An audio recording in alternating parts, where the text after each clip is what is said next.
Ассаляму-алейкум, сіздермен мен Айжан Айтқалиқызы. Бүгін сіздермен үй жағдайында керемет шоколадный коктейль жасайтын боламыз. Сондықтан менімен бірге болып каналыма тіркеліп алуды ұмытпаңыздар.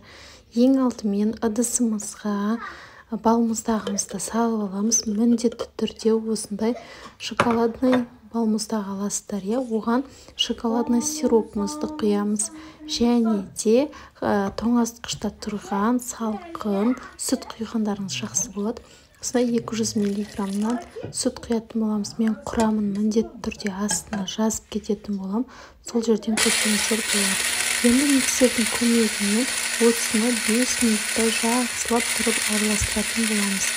Өйткені себебі дұрыс араласпай қалса, біздің коктейліміз дұрыс шықпай қалады. Кішкене пенкасы болу үшін, көбіктері көп болу үшін осыны біраз уақытқа дейін 5 минуттай сағатқа қарап тұрып айналдырасыздар. Жақсылап айналып, бірігіп, бәрі бір-бірімен бірігіп, сол кезде коктейльдің дәмі ерекше болып шығатын болады. Сондықтан міндетті түрде осылай араластырып жасайтын болыңыздар.